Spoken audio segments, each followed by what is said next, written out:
My name is Jesse Bunting. I'm a Subaru enthusiast, and I've been driving Subarus and WRXs in general for about 10 years now. When I bought this car, it had actually been a project car for a previous owner. It had an empty engine bay and a number of other things. Well, the engine I have in this car is still a factory 2-liter bottom end wise. It still has the same rotating assembly, crank, rods, pistons, cylinder heads, camshafts are all the same factory setup that came out with this car. The engine actually came out of a 2005 WRX. This year is a 2003. I have a IHI VF34 turbocharger on the car, which is off a Japanese STI model, one of their special editions. I have a Spec C, Japanese STI Spec C intake manifold on it as well, which is a long runner intake as opposed to the United States version, which has the tumbler generator valves in it. And I have STI fuel injectors in it from pink fuel injectors from the Japanese model as well.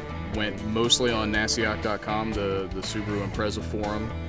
Went on there on their classifieds and bought a number of things, from the intake manifold to the fuel injectors to the turbo to the original intercooler I had on the car when I first put it together. One thing I did do with the engine is it's an AC delete car. I did take the air conditioning completely out of it, which makes it a little interesting to drive in the middle of the summer, but it also saves a lot of weight and rotating mass off the front of the motor with the AC compressor. The interior of the car is mostly stock. I still run the factory seats. All that's still there. I even still have the factory 6-disc changer radio in it. I did put some gauges and a mount for my access port, the Cobb access port for the actual tuning.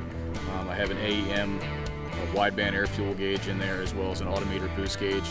And the instrument cluster itself is out of a European STI Pro Drive car.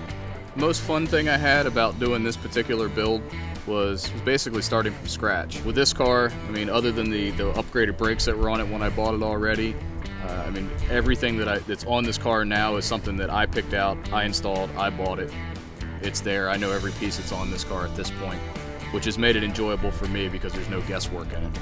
I think my advice for anybody that's building a WRX or particularly starting a project car from scratch is to get what you want.